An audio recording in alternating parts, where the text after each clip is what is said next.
Para esta mesa redonda, pues tenemos el placer de contar con unos maravillosos conferencistas quienes van a estar con nosotros discutiendo los casos clínicos que vamos a presentar.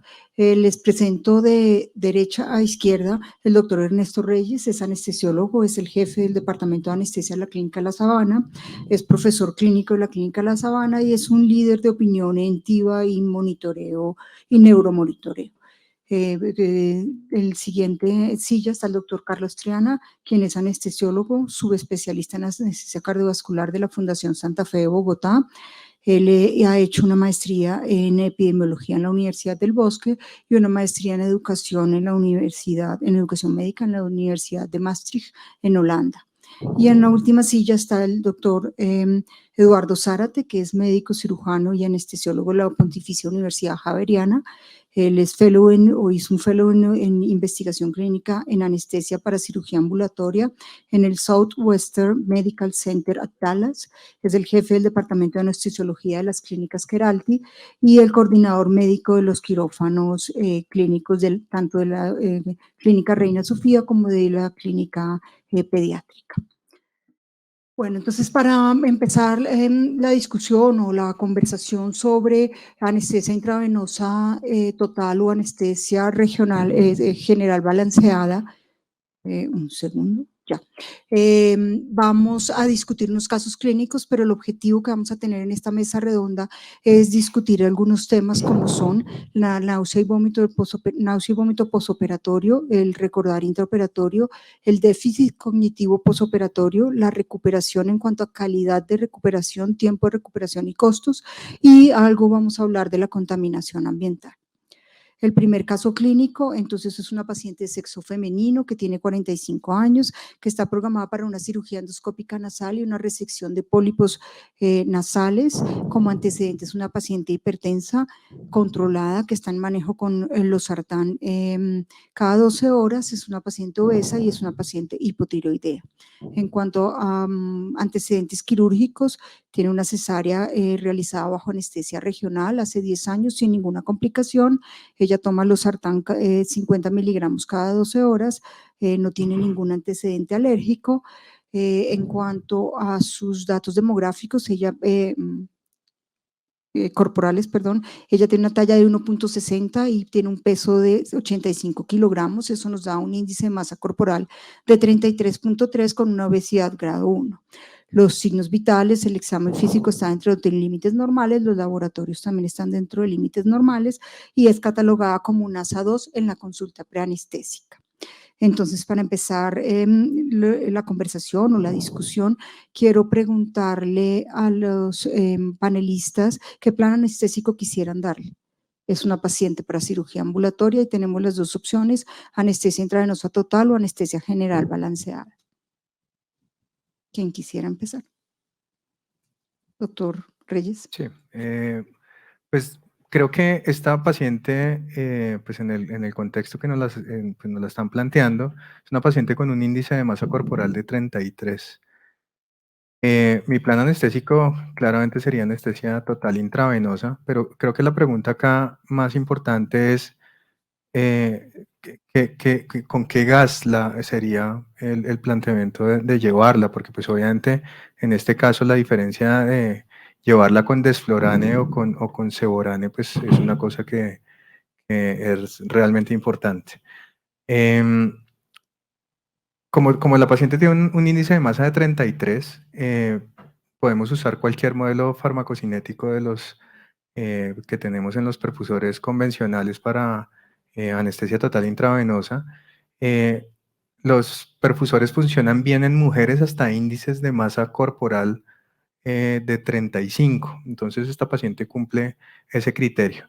Ahora, como todos saben, el propofol es un medicamento que pues tiene una alta lipofilidad y esto pues después de una perfusión de varias horas sin duda va a prolongar el despertar de nuestro paciente, pero en este caso como es una cirugía que pues esperaríamos que no tenga una duración larga, digamos que la acumulación va a ser pues realmente poca.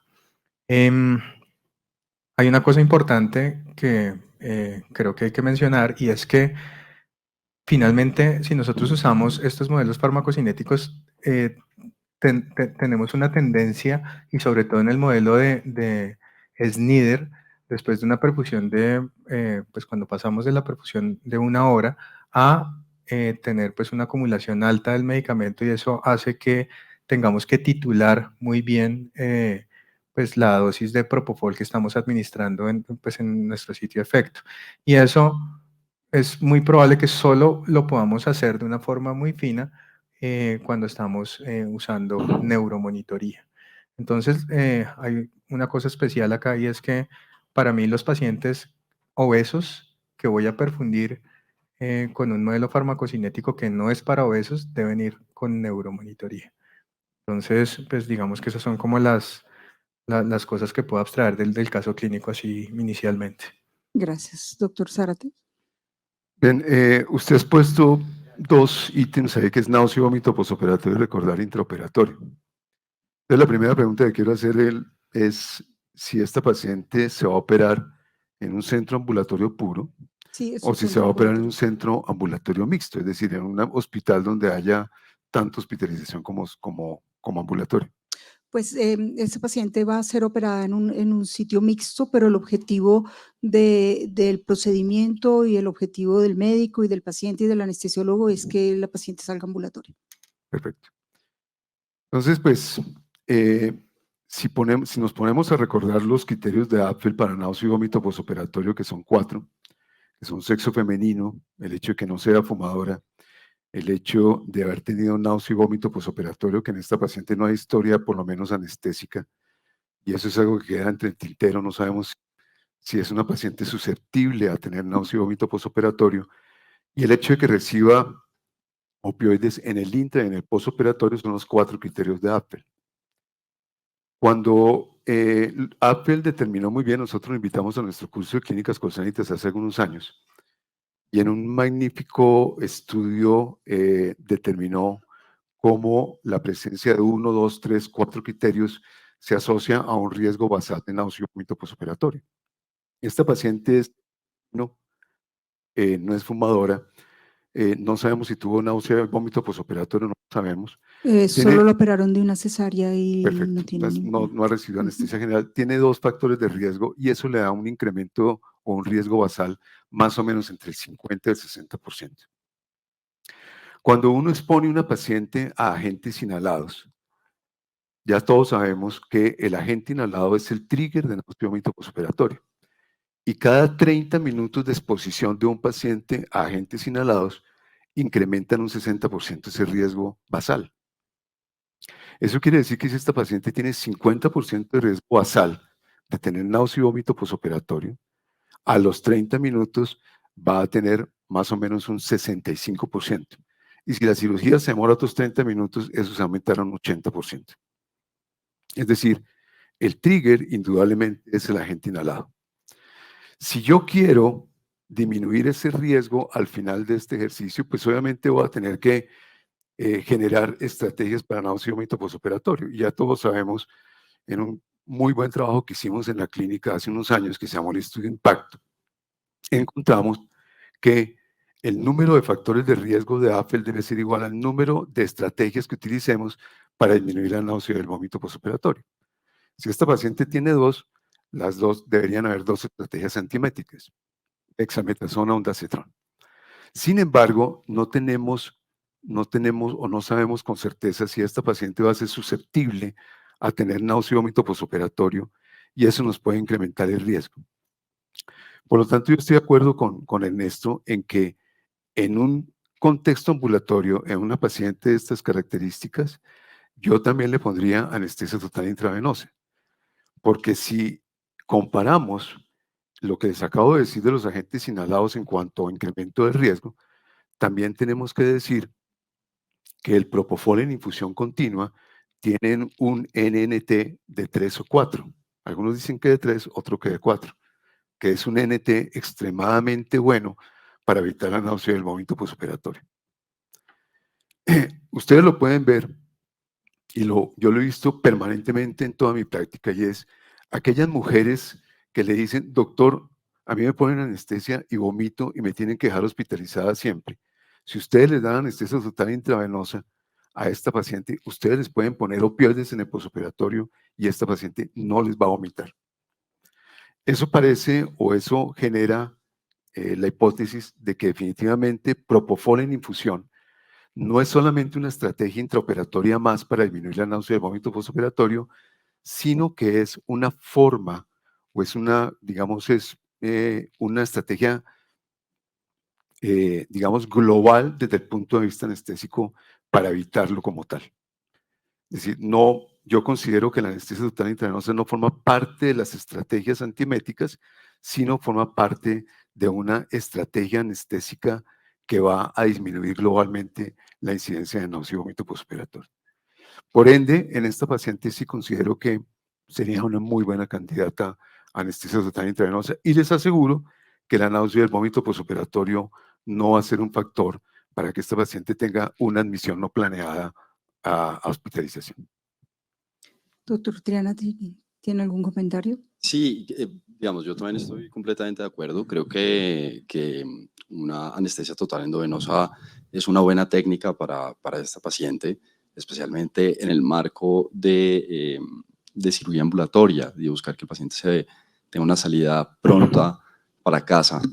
Y más allá de eso, que tenga también un retorno rápido a la funcionalidad, porque ya la cirugía ambulatoria o ya la anestesia o la estrategia del manejo ambulatorio del paciente quirúrgico no solamente es que el paciente vuelva a casa, sino que vuelva a estados de funcionalidad rápido. Y creo que queda claro que la náusea y vómito postoperatorio impide dramáticamente esa vuelta a la funcionalidad de un paciente. Tocaría dos puntos. Lo primero, creo yo que todos los pacientes que van con estrategias de anestesia endovenosa deberían llevar neuromonitoría. En mi práctica personal lo hago así. De hecho, para mí contraindica de alguna manera y sé que puede sonar un poquito drástico, pero si yo no tengo disponibilidad de neuromonitoría, para mí la anestesia total endovenosa deja de ser tan segura y tan fácil de titular como yo quisiera y como pienso que debería pasar. Y lo segundo es, si por alguna razón no tengo los dispositivos necesarios para poderle dar anestesia total endovenosa a esta paciente, y de pronto aquí me va a ir un poquito de abogado del diablo, creo que tampoco puede quedar en el ambiente que una anestesia general balanceada sea una técnica inadecuada o inapropiada para esta paciente. Creo que eventualmente, si hubiera alguna situación específica que impida darle anestesia total endovenosa, la otra estrategia también puede ser una estrategia segura, siempre y cuando, como decía ahorita el doctor Zárate, se utilicen otras estrategias para evitar la náusea y vómito postoperatoria, claramente a la luz de que la anestesia total endovenosa basada en propofol pues tiene obviamente un mejor perfil para evitar esta complicación que es pues, tan frecuente en los pacientes. Gracias. Yo quisiera preguntarle específicamente al doctor Zárate, si yo no tengo las condiciones adecuadas y termino con una anestesia balanceada, ¿cómo podría manejar la náusea y vómito postoperatorio? ¿Le hago algo más o lo que usted ya nos contó va a ser suficiente? Es decir, esta paciente merece administrársele dexametasona. Sí. Y acordémonos que la dexametasona se debe administrar antes de la incisión quirúrgica. La dexametasona, al parecer, disminuye la producción de 5-hidroxitriptofano a nivel central y a nivel intestinal, pero parece que esa inhibición se pierde cuando hay incisión quirúrgica. Entonces, lo ideal es administrarla 4 o 8 miligramos. Desde el punto de vista antiemético da lo mismo. Sin embargo, desde el punto de vista de analgesia, 8 miligramos es mejor que 4. O sea, usted le pondría 8. 8 miligramos. Y antes de la incisión quirúrgica y después de la inducción, porque acuérdense que la dexametasona administrada en bolo produce mucha prurito perianal y en las mujeres es bastante molesto. Así es de que nunca administren dexametasona, sobre todo en las mujeres despiertas. La segunda, básicamente aloperidol, que es lo que tenemos a la mano. El aloperidol es el primo hermano del droperidol. El droperidol en el año 2002 recibió un black box de la FDA. Un black box que a mi modo de ver fue absolutamente inicuo, 25 millones de dosis puestas en Estados Unidos en el año anterior y se pegaron de torsión de puntas en países fuera de Estados Unidos con unas dosis excesivamente mayores. Y nuevamente se retorna al haloperidol. El haloperidol se administra en dosis de 1 miligramo en cualquier momento durante la cirugía y siempre administrarlo en infusión, nunca administrarlo en bolo por la posibilidad de torsión de puntas. Y en tercer lugar, pues los inhibidores de 5-HT3, ondansetron fundamentalmente, que se debe administrar 30 minutos antes del final de la cirugía para que el pico esté allí. Existen otras posibilidades. El aprepitant parece que es mejor que el ondansetron. Sin embargo, solamente contamos con aprepitant oral. Tocaría administrarlo antes de la cirugía. Es excesivamente costoso. No contamos con el fosaprepitant, que es endovenoso, y pues no lo tenemos todavía. Esas serían las 3 estrategias. Sin embargo, si una paciente, mujer sobre todo, tiene antecedente de náusea y vómito postoperatorio, usted le puede poner lo que quiera y la paciente le va a vomitar. La paciente le va a vomitar. Y entonces usted empieza a rescatar a esa paciente con metoclopramida en el postoperatorio y resulta que hace acaticia con la metoclopramida, entonces ya la embarró y termina hospitalizándose. Entonces vuelvo y repito, usted puede meterle las estrategias que quiera a una paciente con antecedente de náusea y vómito, pero la paciente le vomita y tiene que dejarla hospitalizada. Sin embargo, si usted le da una medicación con un ENT tan bajito como este, obviamente la náusea y el vómito postoperatorio se va a inhibir y no va a presentarse. Por eso cuando a mí me invitan a sitios de cirugía ambulatoria y me dicen cuál es la técnica ideal, yo les digo, si ustedes no quieren tener admisiones no planeadas o incremento de la estancia en la unidad de cuidado posanestésico, pues obviamente administre la anestesia endovenosa. Un episodio de náusea aumenta la estancia en la unidad de cuidado posanestésico entre 1 y 2 horas y un episodio de vómito entre 30 y 45 minutos. Si quieres, después hablamos de costo-efectividad al final para saber realmente cuál es más costo-efectiva en relación con ese tema. Ok, muchas gracias.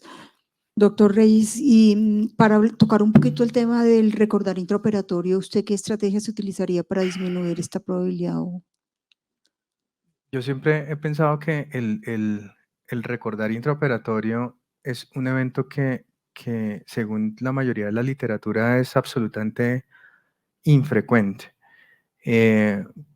Creo que todos en algún momento revisamos el NAP5, que es el estudio como más importante que pues acerca de recordar intraoperatorio, y hay algunas cosas puntuales que pues son las que más impactan en el riesgo de tener un episodio pues de awareness.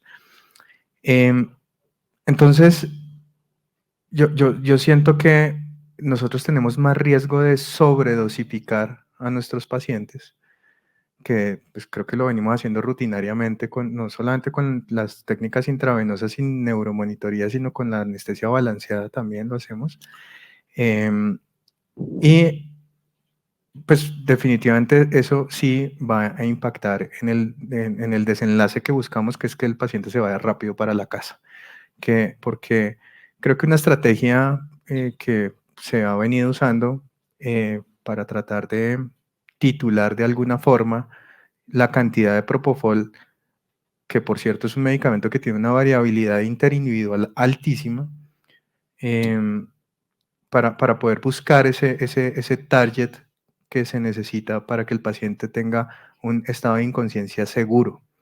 Entonces, pues se han hecho inducciones escalonadas y se mira en qué momento el paciente pierde el estado de conciencia con dosis target. Y pues digamos que eso pues nos da algo de seguridad, no es una seguridad absoluta, pero digamos que el inconveniente de tener un paciente con una dosis target tan alta es que definitivamente ese paciente va a tener prolongación en el momento de despertar, porque pues ya lo mencionamos, este es un medicamento que se acumula de una forma pues bastante importante. Entonces, en este escenario específico, pienso igual que el doctor Triana, que la monitoría es la única herramienta que nos brinda la posibilidad de hacer una titulación absolutamente fina que propende además por que todos los procesos después en el área de cuidado posanestésico sean rápidos. en mi práctica clínica yo he tenido pacientes con target de 1.4, 1.6 microgramos por mililitro, que es bastante bajo, pero pues eso obviamente solo lo vamos a lograr con neuromonitoría. Como les decía, si definitivamente uno no tiene cómo neuromonitorear el paciente, pues una estrategia sería pues hacer las dosis incrementales hasta que el paciente pierda el estado de conciencia, pero definitivamente creo que es una estrategia que va a hacer que nuestro paciente se demore más en la unidad de cuidados posanestésico y que perdamos pues todas las ventajas que nos da la anestesia total intravenosa. Yo nunca he tenido un episodio de recuerdo intraoperatorio. Si nosotros lo hacemos de forma adecuada, que pues creo yo que son las perfusiones TCI, tenemos unos modelos farmacocinéticos que han sido pero recontraevaluados en una cantidad de escenarios clínicos, entonces considero que son muy seguros, pero el beneficio de la rapidez lo da la titulación fina con neuromonitoría. Ok, muchas gracias. Si alguien tiene en el auditorio alguna pregunta respecto a lo que llevamos en este momento, o si alguien de los que está virtual desea hacernos alguna pregunta por el chat, estamos pendientes de ustedes y lo que haríamos sería responder sus preguntas. Perdón. Yo quisiera mencionar un poquito también sobre recordar intraoperatorio y es, esa es una complicación que es una complicación terrible, porque la literatura lo menciona y también yo tuve la oportunidad una vez de conversar con una paciente que tuvo un recordatorio, no tuvo uno, tuvo varios recordarios intraoperatorios en otra institución y de hecho ya prefirió cambiar de institución pensando que estaba asociado a eso. Y tienen pesadillas, una sensación de abandono, sensación de traición por parte del equipo médico, tiene consecuencias psicológicas que pueden ser muy profundas y muy complejas. Luego, el recordar intraoperatorio creo que si bien es algo completamente, como decía el doctor Reyes, es algo poco frecuente, es algo que hay que coger con pinzas y creo que es un tema muy delicado. Sumado a la neuromonitoría con la cual estamos completamente de acuerdo que es fundamental para la administración de técnicas endovenosas, también recordar los factores de riesgo que hay. ¿Sí? Este caso en particular pues, se aleja de algunos de esos factores de riesgo, como lo son cirugías de emergencia. Los pacientes jóvenes tienden a tener más riesgo de recordar intraoperatorio que los pacientes ancianos. Y el estado triple low o triplemente bajo, que es tener una entropía o BIS baja, tener presión arterial media baja y tener niveles de agente anestésico, ya sea endovenosa con targets bajos, o si en el caso de inhalatorio, porque también se puede dar, no tener monitoría de los gases, de los gases inhalados o tenerlos muy bajos. Sumado a esto, pacientes que hayan recibido algún grado de parálisis neuromuscular son también factores de riesgo que vale la pena tener en cuenta, independientemente de lo poco frecuente que puede ser esa complicación. Perfecto, muchas gracias. ¿Puedo decir algo Sí, ahí? claro. Creo que frente a eso quería también pues complementar con la relajación neuromuscular. Usted pues lo dice muy bien. En el NAP5 incluso se planteó la posibilidad de cambiar el nombre de pues awareness a despertar inusitado durante la relajación neuromuscular. Entonces, los relajantes musculares son pues fundamentales digamos, cuando se presentan en el desarrollo de este tipo de complicaciones. Entonces, pensaría que en este caso específico también la relajación profunda para una endoscopia nasal, pues probablemente no sea necesario. A mí me gusta mucho los relajantes pues de corta acción. Pues en este caso yo pues usaría succinilcolina. Me parece que eso termina brindándole más seguridad al paciente también, porque finalmente si el paciente llega a tener algún episodio doloroso o algo, pues el paciente se va a mover. No sé qué. Sí, doctor. Yo creo que es importante que si la gente va a leer el NAP5 lo lea, es decir, y lo analice, porque es que cuando uno habla de awareness en el NAP5, se pone de manifiesto que un altísimo porcentaje de los eventos relacionados y los sucesos relacionados se debieron fundamentalmente a una falta de entrenamiento de las personas. Es decir, considero de que la gente tiene que ser entrenada para dar anestesia total intravenosa, y esa fue una de las causas que se presentan en NAP5. Y los otros son accidentes, digamos, de tipo estructural, que se acaba que se acaba el propofol en algún momento dado, que hay una obstrucción, que no se ponen las alarmas a tiempo, que hay contaminación, es decir, que la vena se tapa, cualquier cosa de esas, que inclusive las torres remifentanil propofol se ponen en la forma contraria y el anestesiólogo en forma automática programa el remifentanil como si fuera propofol. Entonces, en NAP5 hace mucha consideración en relación con esos accidentes y la falta de entrenamiento, más que en sí de la anestesia total intravenosa. Ahora, pongámonos a hablar de lo que hablaba Ernesto. Indudablemente, los modelos Schneider y Marsh fueron desarrollados en pacientes muy específicos, en un segmento de pacientes prácticamente sanos, de una edad determinada hasta cierto grupo de índice de masa corporal, y poder condicionar este grupo de pacientes a pacientes como por ejemplo esta señora, pues es difícil, ¿sí? Yo me acuerdo que cuando empecé a utilizar Marsh o Schneider en pacientes obesos, y le preguntaba a Ernesto es tibista, yo no soy tibista, pero le preguntaba a Ernesto, le pongo con índice de masa, con peso corregido al 40, al 20%, peso ideal, peso real, ¿sí? Y entonces le ponía el análisis biespectral y realmente no estaba concordante con lo que estaba haciendo. Entonces, pues hemos tenido modelos que llamamos modelos de segunda generación.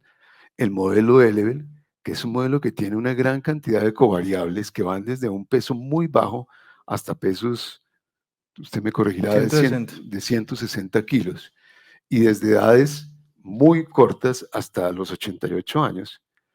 ¿Por qué? Porque es un modelo que compendió modelos farmacocinéticos y farmacodinámicos con una gran cantidad de covariables, y resulta ser un modelo bastante seguro para este tipo de pacientes.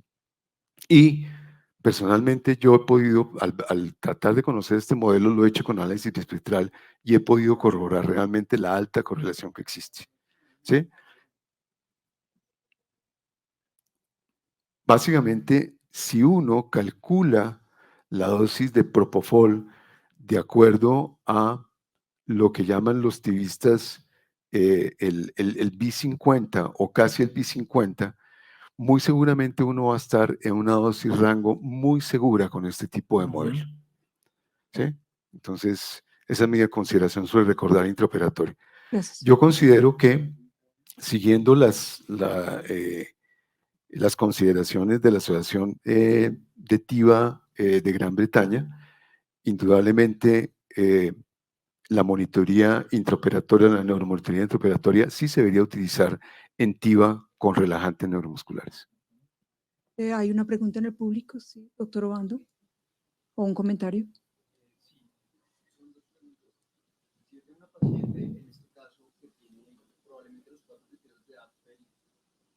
Genera un impacto real escoger una técnica versus la otra, o pues independiente de cualquier otra paciente vomitaria suerte, importante otra clase de señales como el costo, como la recuperación. Esa es mi primera pregunta. Y mi segunda pregunta es, hay como dos preguntas ahí. Si mi paciente tiene un antecedente de recurrente operatorio, que también es importante tener en cuenta que pues, en una escala lo clasifica diciendo una escala severa sin un puntaje de 5, si mi paciente no tiene ni idea qué clase de técnica anestésica puede utilizar, ¿debo irme hacia alguna de las dos técnicas diferentes por solamente el hecho de que el paciente tenga un antecedente de recurrente operatorio? Y la otra, respecto a esto mismo, es, ¿existiría alguna diferencia en la monitoría por electroencefalografía no procesada o por un electroencefalograma procesado o por las huellas espectrales de los medicamentos cuando yo voy a monitorear a este paciente con este antecedente? Gracias. ¿Quién desea contestar? Es que fueron varias preguntas, ¿no? La primera en relación a náusea y vómito postoperatorio. Yo creo que tiene todo el sentido del mundo intentar darle lo mejor que se le pueda dar a un paciente. Independientemente de que tenga todo el riesgo de que vuelva a presentar episodios de náusea y vómito postoperatorio, me parece completamente sensato irse por una técnica total endovenosa y todas las estrategias de profilaxis que hay para náusea y vómito, independientemente de que el riesgo sea extremadamente alto. Creo que no vale la pena, digamos, quedarse con la idea de como yo ya sé que me va a vomitar, entonces no importa qué haga. ¿Sí? Pienso yo que siempre, siempre, dentro de un marco de seguridad para los pacientes, hay que ofrecerles lo mejor que se les pueda dar. Y en este caso, pensaría yo que una técnica de anestesia total endovenosa, más todo lo que ya hemos hablado, y el doctor Zárate ha hablado ampliamente de profilaxis de náusea y vómito postoperatorio, se debería utilizar en esa paciente, es mi opinión personal. Sí, finalmente, pues la estrategia busca que usted, como decía muy bien el doctor Zárate, reduzca la probabilidad de que el paciente vomite, pero finalmente no hay una estrategia que disminuya la probabilidad a 0%. O sea, finalmente usted va a lograr muy probablemente una reducción por ahí de unos 30 puntos porcentuales usando pues una estrategia multimodal para el manejo del vómito que incluye pues todo lo que dijo el doctor Zárate más propofol, pero pues usted nunca va a reducir el riesgo a 0%. Y en ese caso pues sí sería lo que dice el doctor Triana, sería la idea de ofrecerle al paciente lo mejor, la mejor estrategia que esté en sus manos. Había una segunda pregunta, ¿quieres volver a hacerla? Sí, la de la monitoría. Ah, gracias, sí. Pero se me olvidó también, ¿sabes?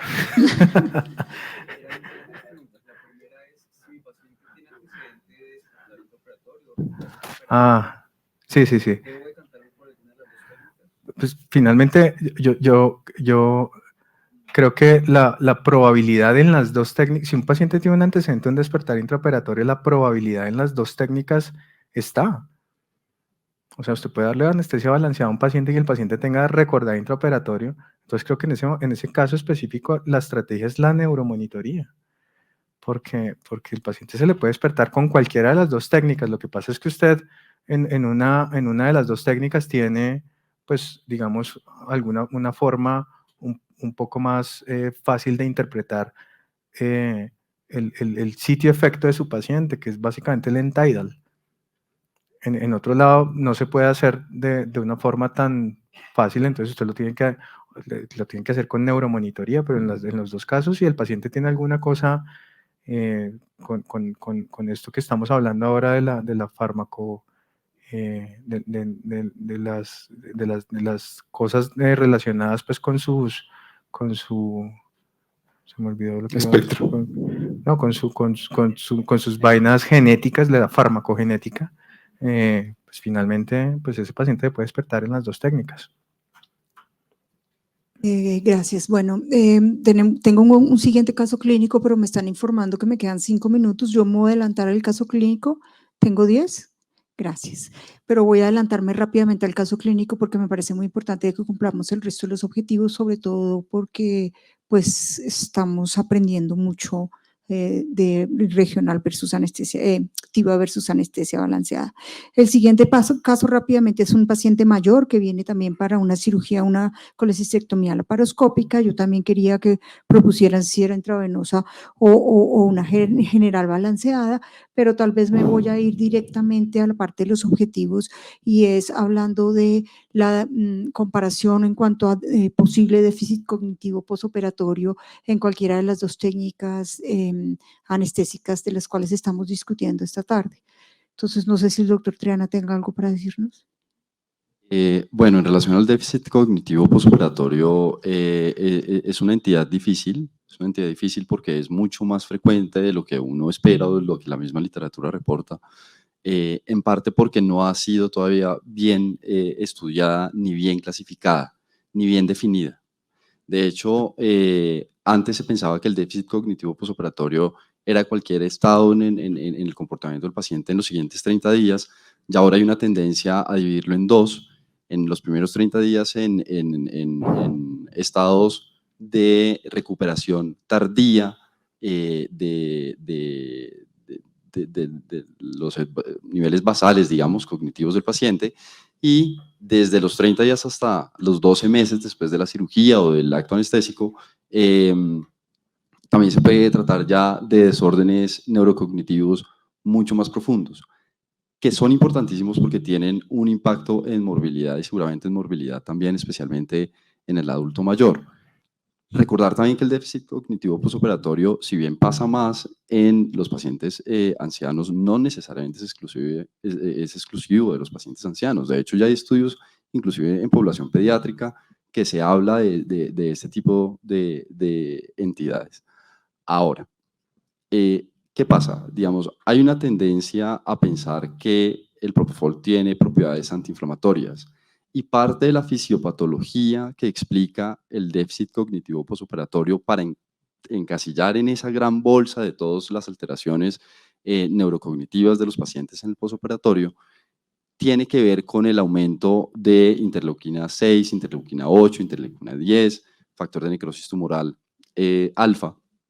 Luego se presume que el propofol pueda tener un papel importante por sus propiedades antiinflamatorias en la reducción de la aparición de déficit cognitivo postoperatorio. Para eso hay un metaanálisis muy reciente de este mismo año en que se ve que a los pacientes con TIVA tiene un OR de 0.6, 0.67, que es protector en relación a déficit cognitivo postoperatorio. Sin embargo, si uno mira la literatura más antigua, un poquito más viejita, donde también se han hecho metaanálisis en el 2018, por ejemplo, realmente la evidencia no es del todo sólida. Es decir, poder decir con suficiente categoría y con literatura científica de peso, de fundamento, que las técnicas total endovenosas son superiores a la balanceada en términos de déficit cognitivo postoperatorio, se hace muy difícil en la arena académica. Pero, insisto, hay unos supuestos farmacológicos con posibilidades biológicas serias de que el propofol especialmente pueda tener algún papel en beneficio de los pacientes en el marco del déficit cognitivo postoperatorio. Gracias, doctor Triana. Doctor Reyes, ¿quiere complementar alguna cosa? Sí, yo creo que pues definitivamente el déficit cognitivo está relacionado con la sobredosificación anestésica.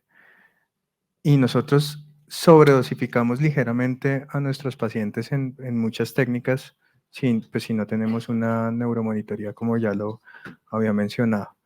Entonces,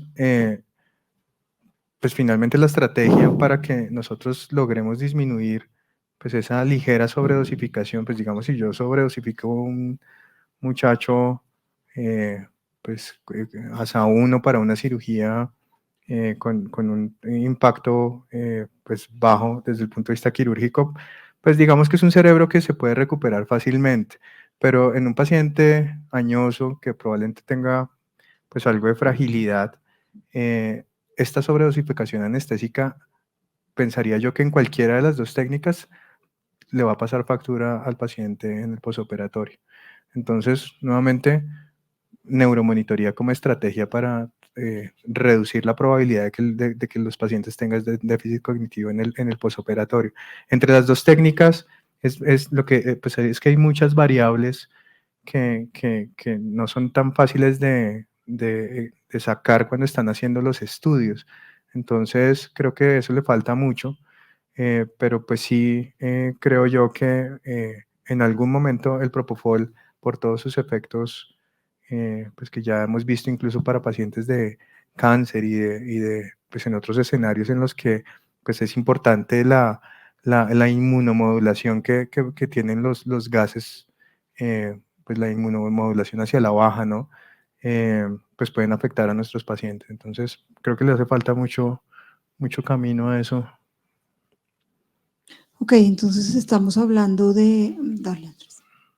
Yo tengo una pregunta. En las instituciones en las cuales ustedes trabajan, ¿miden el déficit cognitivo postoperatorio? Si lo hacen, ¿en qué momento? Tienen un...